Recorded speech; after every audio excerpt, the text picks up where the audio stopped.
Lero pa 30 Septemba 2024 kunali press briefing ya MCP imene amayankha pa zina zimene anthu azipani zosiyana-siyana anayankhula posonyeza mkwiyo wawo ndi zomwe MCP ikuchita mchigawo chapakati powamenya ndi kuwaletsa kupanga misonkhano yawo masuka, ndipo iwonso anayikira malire mzigawo zawo zoti asapiteko. Ndipo pa mapeto pa press briefing imeneyi Honorable Chipinda Banda anamalizitsa ndi mawu awa.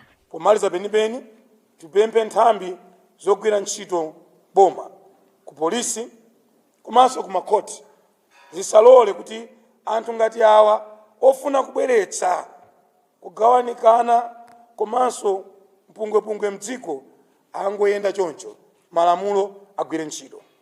Komanso inu otsatira chipani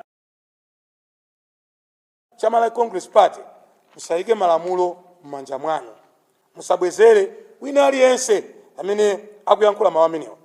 Ndipo mwapadera ndikuthokozeni inu a Director of Youth amene mwaonetsera mwaluso mwapadera kuti ndinu ovomera ndi olola anzanu azipani zina kubwera kudzapanga misonkhano. Dzuloli achipani cha DPP anali ndi msonkhano wawo kuja ku Kasungu, sitinamveko chiwawa chilichonse. Komanso kuja ku Mzuzu inunso a Director of Youth munaonetsetsa kuti zipani zonse ziyende limodzi zikhale mabata. Anzanga, nkhondo simanga mudzi. Ndimalizeni mawu amene akupezeka m'Baibulo, buku la Yakobo, kuti mawu osakhala bwino amayatsa moto, lilime losakhala bwino limayatsa moto.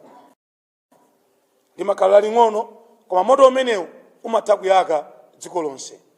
Ife anthu andale, ngati ndale zatikanika, ngati fundo tilibe, tisagawe mtundu wa Malawi.